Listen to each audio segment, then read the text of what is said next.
Welcome to national rankers. मैं हूं आभा गुप्ता सीरीवाल और हम कर रहे हैं क्लास 12th का अकाउंट। क्लास 12th के अकाउंट में हम पढ़ रहे हैं चैप्टर फर्स्ट, लाभ न कमाने वाली संस्थाओं में लेखांकन। इसके पहले मैंने आपको बताया कि जो लाभ न कमाने वाली संस्थाएं हैं वो अपना हिसाब किताब रोकड़ पद्धति के आधार पर रखती हैं, क्योंकि रोकड़ पद्धति बहुत ही सरल पद्धति है और कम पुस्तकें रखने से, कम कर्मचारियों से ही इसमें काम चल जाता है। तो रोकड़ पद्धति से जब वो अपने हिसाब किताब रखती हैं तो उसमें उनको कौन कौन सी पुस्तकें रखना पड़ती हैं वो अब हम देखेंगे। सबसे पहले देखिए रोकड़ पुस्तक। रोकड़ पद्धति में रखी जाने वाली सबसे पहली पुस्तक है रोकड़ पुस्तक, जिसमें समस्त नगद लेन देनों का लेखा किया जाता है। जो भी प्राप्तियां हुई वो सब इसमें डेबिट साइड में लिखी जाती हैं और जो भी भुगतान हुए वो सब इसमें क्रेडिट साइड में लिखे जाते हैं। उधार का लेखा इसमें नहीं होता है। इसके बाद खाता बही। व्यवहारों की वर्गीकृत, जो भी व्यवहार होते हैं, जो भी ट्रांजैक्शन होते हैं संस्था में, उनका वर्गीकृत रूप से जो अलग अलग खाते बनाए जाते हैं, समस्त जो भी क्रय विक्रय किया गया है उससे संबंधित जो भी अलग अलग खाते रखे जाते हैं वो इस खाता बही के अंदर आते हैं। इसके बाद स्टॉक रजिस्टर।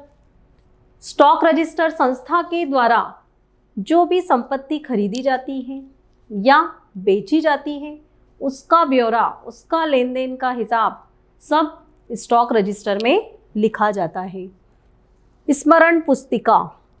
स्मरण पुस्तिका जो होती है वो सिर्फ व्यवहारों को याद करने के उद्देश्य से रखी जाती है। कुछ व्यवहार ऐसे होते हैं जिनको होते ही तुरंत इस पुस्तिका में लिख लिया जाता है याद रखने के उद्देश्य से। इसके बाद है वेतन और मजदूरी बही। वेतन और मजदूरी। वेतन और मजदूरी जो होता है, जो भी संस्था के कर्मचारी हैं, जो मजदूर हैं, उनसे संबंधित है। जो भी संस्था के कर्मचारियों को वेतन या मजदूरी दी जाती है उसका हिसाब किताब इसमें लिखा जाता है कि किस तारीख को कितना वेतन संस्था के द्वारा दिया गया। विनियोग रजिस्टर। इस रजिस्टर में संस्था के द्वारा किए गए विनियोगों का लेखा होता है। अगर संस्था के पास कुछ अतिरिक्त पैसा बचा है तो वो कहीं पर उसको क्या करती है, विनियोग कर देती है, जमा कर देती है, फिक्स डिपॉजिट कर देती है। तो उस फिक्स डिपॉजिट या कहीं कोई शेयर्स, बॉन्ड्स गवर्नमेंट की किसी स्कीम में लगा दिया तो उसका पूरा हिसाब विनियोग रजिस्टर में लिखा जाता है। आय व्यय विवरण। वर्ष की आय व्यय या बचत या घाटा जानने के लिए आय व्यय का विवरण बनाया जाता है। लास्ट में बनता है चिट्ठा। व्यापार की संस्था की जो भी आर्थिक स्थिति है, वित्तीय स्थिति, उसकी जानकारी के लिए चिट्ठा बनाया जाता है। चिट्ठा बनाने से इस बात की जानकारी हो जाती है कि संस्था की संपत्तियां कितनी हैं, उसके दायित्व कितने हैं, कब उसकी बचत कितनी है। तो ये सारी चीज़ें चिट्ठे से जानकारी मिलती है। तो ये सब पुस्तकें हैं जो रोकड़ पद्धति में रखी जाती हैं, जिसमें उनसे संबंधित मदों का लेखा इसमें किया जाता है। इसके बाद आप अगला देखिए कि गैर व्यापारिक संस्थाएं जो होती हैं, अभी हमने पढ़ा कि वो आय व्यय रजिस्टर रखती हैं, तो कौन कौन सी मदें ऐसी हैं जो आय की श्रेणी में आती हैं और कौन सी मदें ऐसी हैं जो संस्था की व्यय की मदों में आती हैं। तो सबसे पहले हम देखेंगे संस्था की आय की मदें। प्रवेश शुल्क। प्रवेश शुल्क को आय की मदों में रखा गया है। जब भी संस्था के जो सदस्य हैं, बनते हैं, मेंबरशिप लेते हैं, संस्था की प्रवेश लेते हैं तो उनसे शुल्क लिया जाता है। चंदा, संस्था के सदस्यों से प्राप्त होने वाली राशि, दान, सहायता या अनुदान, सदस्यता शुल्क, विनियोगों से प्राप्त आय, सेवा शुल्क और अन्य कोई आय अगर है तो वो सब आय की श्रेणी में आ जाएगी। मतलब ये सब इसके इनकम के साधन हैं। इसके बाद व्यय की मदें। अब ये जो आय होती है, ये जो आय होती है संस्था को, वो क्या करती है, इन चीज़ों में खर्च करती है, उसको से वेतन और मजदूरी देने में। बिजली व्यय, किराया, खेलकूद के व्यय, स्टेशनरी और छपाई, डाक तार और टेलीफोन व्यय, मरम्मत व्यय और अन्य व्यय, ये सब इसके व्यय के साधन हैं।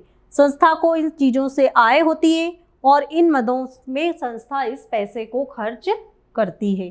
तो ये थी आय व्यय की मदें। इसके बाद अब आप देखिए, रोकड़ पद्धति के अनुसार वार्षिक विवरण बनाना।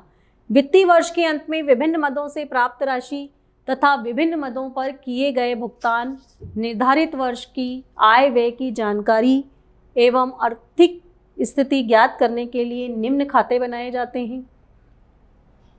नंबर 1, प्राप्ति एवं भुगतान खाता।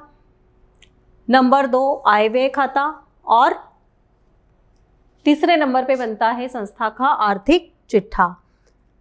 तो जो सबसे पहले बनाया जाता है संस्था का प्राप्ति भुगतान खाता, ये रोकड़ पुस्तक की सहायता से बनाया जाता है। एक तरह से रोकड़ बही का सारांश होता है संस्था के, क्योंकि हमने इसके पहले भी पढ़ा था कि संस्था के सारे लेन देन ज़्यादातर नगद होते हैं और नगद होने से ये अपने यहाँ पर रोकड़ पुस्तक के द्वारा सारी जो लेखे हैं वो रखते हैं। अब रोकड़ पद्धति से रखते हैं तो उसमें सबसे पहला जो खाता बनाया जाता है वो प्राप्ति भुगतान खाता बनाया जाता है।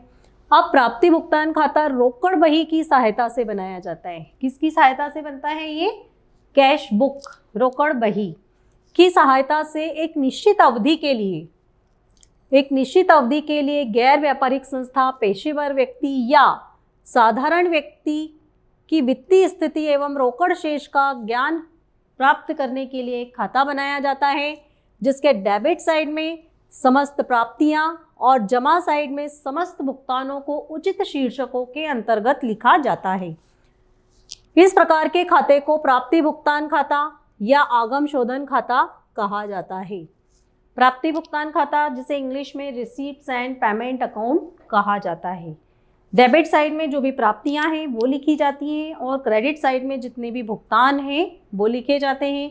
ये रोकड़ बही का सारांश होता है, क्योंकि रोकड़ बही की सहायता से इसको बनाया जाता है। जस्ट एक जो कैश बुक होती है उसी की तरह इसको भी बनाया जाता है। Thank you.